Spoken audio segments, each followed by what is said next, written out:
cuando tenemos a nuestros adultos mayores, pues evidentemente como parte, ¿no?, de la evolución humana, pues ellos van cambiando a medida que van cumpliendo más edad, se vuelven más frágiles por lo general, más dependientes de nosotros, y muchas veces pues no nos damos abasto entre nuestros tiempos de productividad, de trabajo y esa atención de calidad que ellos merecen, primero por ser nuestros padres o nuestros abuelos y por la misma atención que en su momento nos brindaron, bien sea como hijos o como nietos.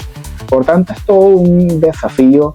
Se mueven allí muchos procesos, no solamente con los tiempos, sino con los hábitos, con las rutinas. Las emociones también se ven afectadas, no solamente en el paciente, en este caso en el adulto mayor, sino en el cuidador, sobre todo, que ve que su vida pues da un giro significativo. Por tanto, es de gran utilidad el apoyo de personas especializadas en esta materia, que nos auxilien, porque los cuidados se van haciendo cada vez más demandantes. Por esas cosas de la vida que no son casualidades, sino causalidades, me consigo con este ser humano maravilloso. Ella se llama Agustina Basalo Nieves, también tiene mi apellido, aunque no somos familia hasta donde sabemos, pero cerca debe ser por allí una prima.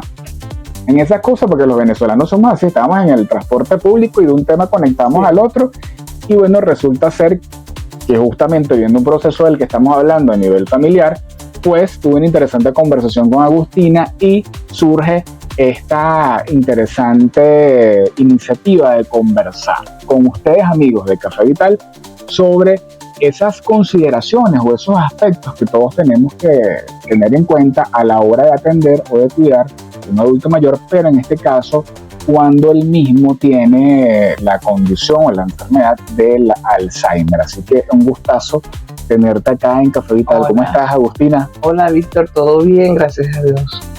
Qué bueno de verdad que podamos hablar acerca de este tema que se vive comúnmente, ¿no? Comencemos, sobre todo para quienes nos estén oyendo y aún están viviendo en caliente la situación, ¿cuáles pudiesen ser esos signos que los familiares deberían tener en cuenta para que estén alerta de posibles señales de que su familiar pues está teniendo ya rasgos de Alzheimer, según la experiencia que tú tienes? Bueno, según mi experiencia, los familiares deben estar alerta cuando ven a su familiar que se le empieza a olvidar las cosas, a cómo hablar, a cómo gesticular palabras, cómo están como perdidos, cuando se van perdiendo. Esos son síntomas ya que el familiar tiene que tomar en cuenta, la persona que está más cerca, ¿verdad? El que convive, el que convive el día a día se da cuenta, porque no entablan conversaciones. Son personas, porque vamos a hablar primero de personas, de pacientes, son personas que van entrando como en depresión. Entonces, ahí tiene que haber una alerta, ¿sí? Ahí es donde la persona con que tú convives tiene que, cuando empiezan a tener agresividad. Porque, ciertamente. Sí, hay un tema con la agresividad, el cambio de humor, esos son alertas. Por lo general, lo que es la agresividad tiende a ser un nivel un poco ya más elevado de la enfermedad, ¿no? Los primeros signos pudieran ser entonces cuando se les olvida, qué sé yo, las llaves. Por ejemplo, las sueles colocar en un mismo sitio y de repente las colocaste en otro. Bueno, se les olvidan. Pues, o te repiten lo mismo. No, repiten mucho. No, y si se ponen agresivos. Porque como no pueden recordar qué es lo que van a hacer, la agresividad es como una autodefensa, pues. Entonces, van a un sitio, caminan en círculo y no saben qué es lo que van a hacer. Eso les genera mucho estrés. Ahí es donde tiene que el familiar tener como, oye, aquí está pasando algo. Sí, exacto, y una alerta. Eso es una alerta ya de que, mira, no no entablas una conversación, ellos no pueden entablar una conversación. Allí es cuando tienen que consultar, y bueno, como enfermera también, porque eres enfermera y cuidadora de pacientes, vale decir, es cuando de inmediato tienen que consultar con un médico. Exactamente. En este caso, neurólogo o médico internista, ¿no? Bueno, he estado con un grupo de médicos, o sea, eso no es nada más, porque empieza quizás con una consulta de medicina interna, el internista te manda al neurólogo, el neurólogo te manda al psiquiatra, o sea, eso es un grupo disciplinario, ¿verdad? Que para dar ese diagnóstico, primero tienes que hacer una evaluación. O sea, exacto. No es que vas a ir a un médico y ya te va a decir, mira, no. Eso tiene que ser una evaluación con un conjunto de médicos. Sí, como para que puedan determinar el estado de la persona. Sí, pues. Para poder determinar el estado. Igualmente, digamos, cuando está eso presente, hay maneras como de hacer que el proceso sea mucho más lento, porque hay personas que de repente tienen como algunos rasgos y se les halla, ¿no? Y bueno, ya eso, no, eso ya es como el tratamiento, porque tú sabes que cada persona no es igual. Pero principalmente el tratamiento, pero digamos, ¿qué otro conjunto de acciones se pudiesen emplear como para mantener ese cerebro lo más activo, ¿no? Bueno, mira, por ejemplo, la terapia que se utiliza de ponerlos a escribir. Interesante. Porque los crucigramas, no, que escriban todo, porque eso es hacer la rutina a la misma hora. Exacto. Que coman a la misma hora. O sea, se hace una rutina para que no se vaya deteriorando tan rápido. Ya que cada paciente es diferente su organismo, pero el deterioro puede ser, hay unos que se deterioran demasiado rápido, pero otros que su función de oxígeno en el cerebro puede ser más lenta, y tú le haces como una rutina, de que todos a la misma hora, se bañan a la misma hora, comen a la misma hora. Para que inclusive ellos mismos recuerden que a cierta hora les corresponde el medicamento, la actividad. Y anotar. Ponerlo ya sea con una libreta o con una agenda. Claro. Que lleven una agenda, un horario. Eso es muy importante. Igual hacerle preguntas, ¿no? Sobre datos esenciales es importante, como para mantener también, hacerles como un ejercicio de mira cuántos hijos tienes, cómo te llamas, cuéntame qué trabajaste cuando fuiste joven, qué anécdotas, ¿no? Eso es importante. Sí, es muy importante. Y otra cosa que la gente quizás no lo tome mucho en cuenta, pero llamarlo por su nombre. Exacto. O sea, el paciente no es un número, el paciente es una persona. Muy importante eso. Tú tienes que, con un paciente con esa enfermedad, tú tienes que siempre llamarlo por su nombre. Recordarles, porque a ellos se les olvida de hoy para mañana, pero hay muchas cosas del pasado que no se les olvida. Sí, porque lo que pierden es la memoria de corto plazo. A corto plazo, pero a largo plazo no. Sí, señor. Bueno, tú sabes que esta es una enfermedad progresiva, sí, que va deteriorando mucho al paciente. Pero así hay muchas cosas que se pueden hacer con estos tipos de pacientes. Claro. La parte también de la alimentación es muy importante. Oye, sí, eso, una alimentación balanceada, que el paciente esté bien controlado, porque todo, o sea, nosotros las cuidadoras tenemos que regirnos por todo lo que nos digan los médicos. ¿Por qué? Porque hay alimentos que a ellos los exaltan, las azúcares, hasta qué hora pueden comer frutas. Y tienen una hora determinada también. Hasta qué hora pueden comer fruta, cuántas veces, porque el paciente se le olvida que comió. Sí. Entonces, ahí es donde entra la cuidadora. O sea, el paciente termina dependiendo mucho de la cuidadora.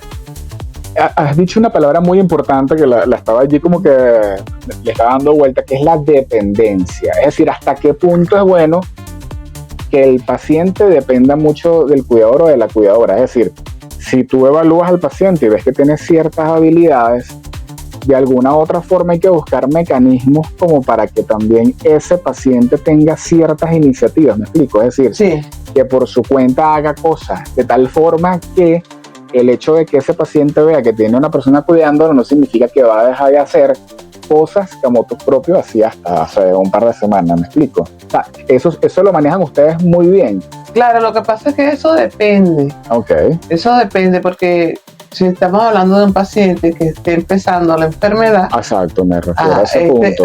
Si es un paciente que ya es relativamente independiente, pero que bueno, que tiene. Bueno, lo que se necesita que te digo, un poquito de compañía. Exacto. Ya cuando tienes un paciente con una enfermedad avanzada, sí, la dependencia es grande, porque son pacientes que se les olvida bañarse. Exacto. Son pacientes que se les olvida esencial, pues. Sí. Entonces van haciendo de la cuidadora como que una mamá, pero cuando ya, sí, porque cuidar a un paciente con esa enfermedad es como cuidar a un niño. Totalmente. Entonces, cuando está en la etapa del inicio, tú puedes manejarlo de otra manera, acompañarlo, dejarlo que haga cosas, pero eso en el proceso de la enfermedad tú te vas dando cuenta cuando necesitas una cuidadora. Hablemos ahora un poco también del cuidador, que se ve sumamente afectado generalmente en estos casos por el desgaste, por esta rutina extenuante que se le genera al mismo, el cuidador familiar, ¿no? El familiar cuidador. Luego conversamos al cuidador profesional que está allí. ¿Qué has visto por una parte en ese familiar que seguramente recurre a ti cuando ya no da más, ¿no? ¿Qué has visto y qué le puedes sugerir con base a tu conocimiento y experiencia, ¿no? Bueno, que he visto que pierden la paciencia, que están cansados, están estresados. ¿Y qué le puedo sugerir? Que no esperen ese momento para buscar un cuidador.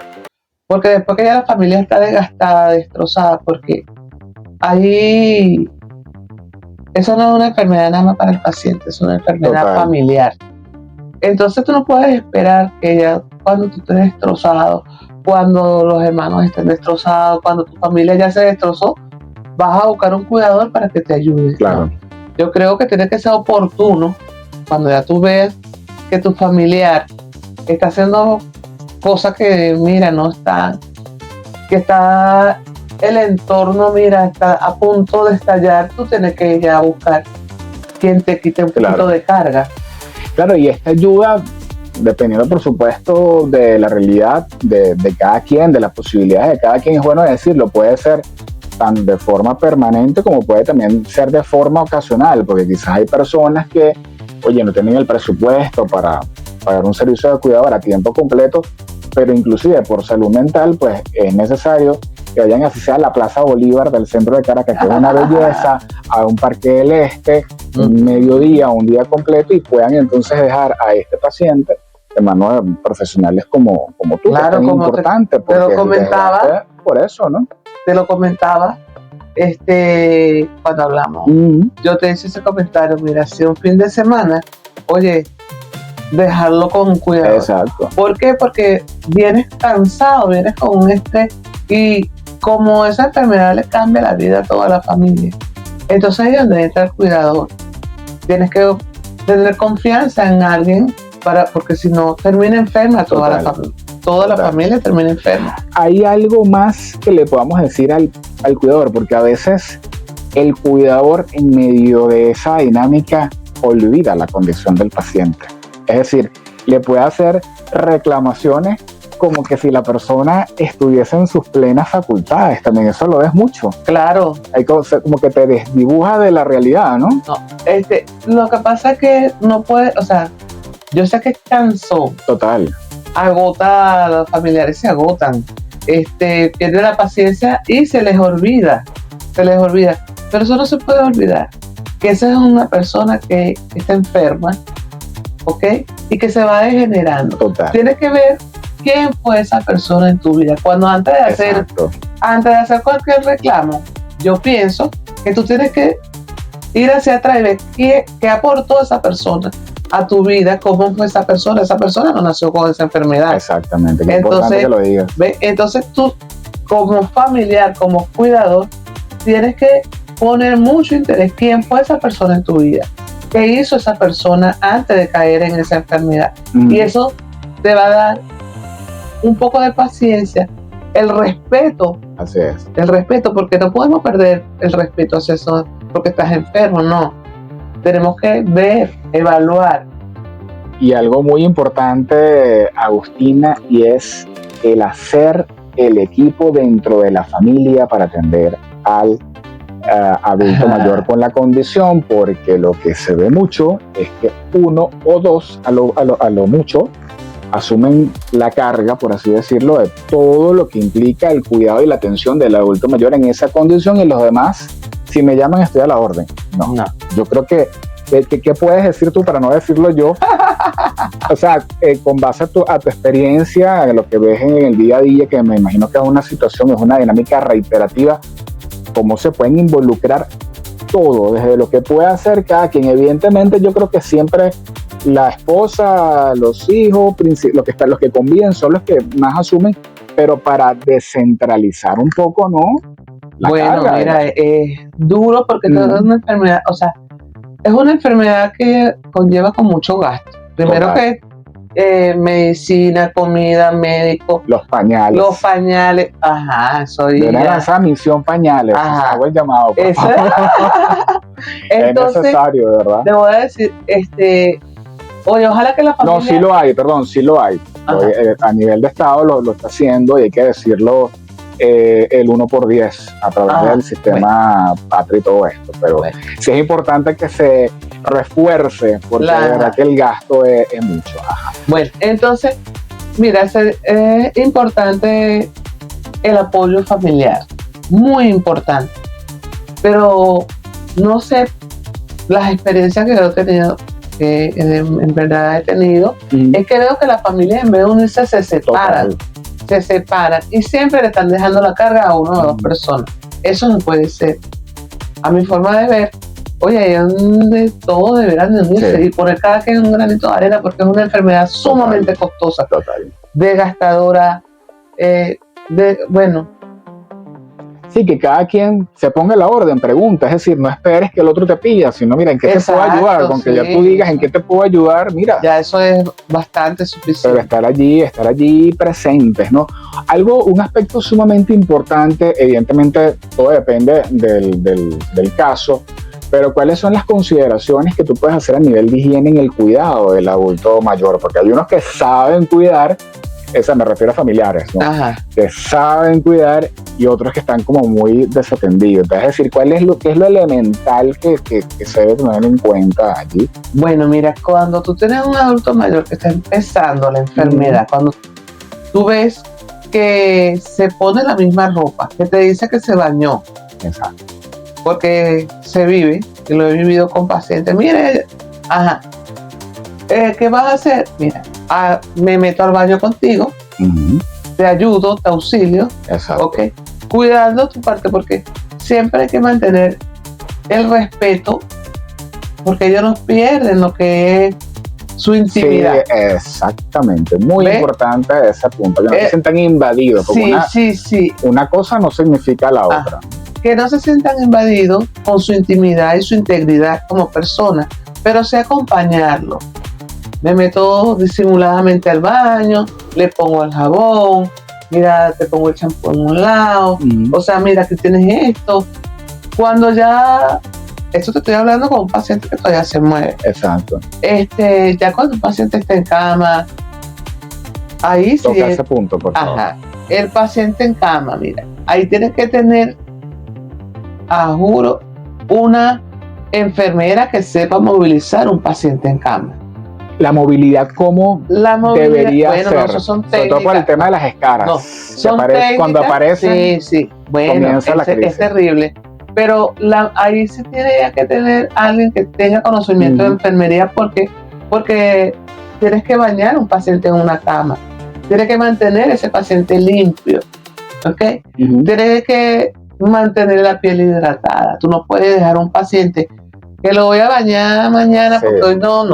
¿Cuál sería el kit, por ejemplo, básico que se debería contar para un paciente que ya está encamado, sobre todo que tiene una movilidad reducida? Sería las toallas estas de Las toallas húmedas, mira, cremas también. Utilizamos, no sé si te puedo... Sí, ¿cómo no? La pasta al agua. Ok. Yo la combino con otras cositas. Ok, interesante. Luego nos eso. Para que el paciente no haga escara. Ok. Las toallas húmedas, el cambio diario. El baño Los pañales. El baño del paciente en cama tiene que ser un baño normal, con su jabón normal, usar su crema hidratadora en sus sitios normales pues, del cuerpo. Pero ya cuando hablamos de un paciente que está encamado, tenemos que proteger la espalda, lo que esté, el colchón antiescara. También es importante tener un colchón. Un paciente en cama tiene que tener un colchón antiescara. Tienes que mantener esa piel hidratada con la pasta al agua, porque si no, el pañal te va a quemar la piel del paciente. Es un paciente que tú no puedes cambiarlo hoy y después lo vas a cambiar mañana, no. Exacto. Eso no. Igualmente la vestimenta, ¿no? Es decir, tiene que ser vestimenta cómoda, fresca, que fresca, holgada, que tú se la puedas colocar. También cuidar eso, porque aunque el paciente esté perdiendo la conciencia, oye, tú recordarle, por ejemplo, si es mujer, mira, tú usas batas. Claro. Si es hombre, mira, tú usas chores. Hablarle, o sea, no podemos atender a un paciente como si fuéramos unos robots. Exactamente. ¿Ve? Porque el contacto del cuidador y hablarle al paciente es muy, pero muy importante. Como te dije hace rato, llamar al paciente por su nombre, explicarle qué es lo que tú le estás haciendo. Hasta ver hasta dónde puede colaborar ese paciente. Exacto. Porque hay pacientes todavía con ese problema que todavía tú le explicas y colaboran. Ya cuando hay una faceta, pues, que ya no te colaboran, bueno, tú lo tienes que hacer con técnicas, ¿ves?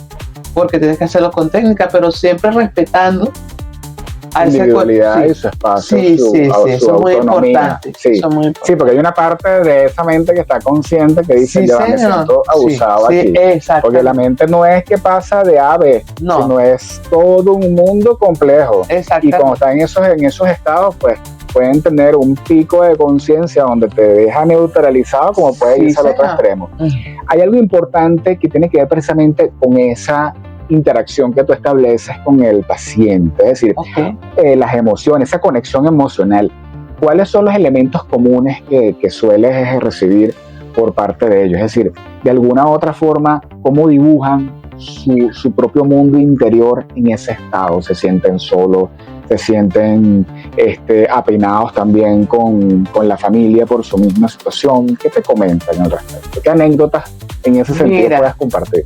De verdad que yo he tenido pacientes, una anécdota que tengo con mi primer paciente de Alzheimer, que fui cuidadora y tuve que ayudarla a vivir el duelo de la muerte de su esposo. Wow. Ese creo que fue mi primer caso. Y fue, oye, terrible porque todos los días tenía yo que mostrarle la realidad de que el esposo se había muerto. Qué fuerte, claro. Y porque ella se levantaba en la mañana buscándolo. Y a mí me tocó, creo que fue la primera paciente que tuve esa enfermedad. Dios mío, y yo. Bueno, hasta que se me ocurrió hacer una libreta, ¿ok? Que ella a mí me escribiera, mira, tu esposo murió, yo le hice hasta los rezos, la llevé a la iglesia para que le hiciera una misa al mes. Porque te vas involucrando, cuando vienes a ver ya te sientes parte de la familia. Y entonces fue mi primera paciente con esa enfermedad. La hermana de ella también tenía la misma enfermedad. Eran dos pacientes, ya no era una. Y yo estuve ahí no sé cuánto tiempo, que ya eran como... Qué dura esa anécdota. Sí. Ya estamos ya a segundos para concluir. Danos algún mensaje en este minutico o algún teléfono de contacto, bueno, si te quieres poner a la orden con otras personas que bueno, estoy a la orden. ¿Y qué mensaje le mandaría yo a las personas que tienen sus familiares con esa enfermedad? que se acuerden que la palabra paciente significa paciencia, que con el amor se puede todo, que vean hacia atrás quién fue esa persona en su vida. Y bueno, para eso estamos las cuidadoras, que no nos busquen cuando ya el paciente esté muy avanzado, porque podemos entre todos luchar con este mal, como lo dice su palabra. Y bueno, a la orden siempre. ¿Números de teléfono? 0414-926-3017. Gracias, Víctor, ha sido un placer estar en Creo que no lo dijiste completo, vamos a repetirlo, 0414-926-3017. 3017. Un placer enorme, de verdad, Agustina, por tenerte acá en Café Vital. Bueno, creo que vamos a tener otros temas seguramente por acá en nuestro café. Café Vital es una presentación de Tienda Holística Botica del Alma, BN Medios, Publicidad y Comunicaciones, Servicios Contable Corporación NJC, ARS, Tu Unidad Médica Spa, Doctora Yamile Álvarez, Pediatra Neonatólogo, Walter Angelosante, Médico Internista, Rosana Cermeño, Astrólogo, Alisbeth Alvarado, Servicios Jurídicos para la Constitución de tu empresa, Plomería Firmo Pinedo, Chali García Coach, especialista en programación neurolingüística, liderazgo e inteligencia emocional, y Mirboni Cerezo, para el tratamiento de tus heridas.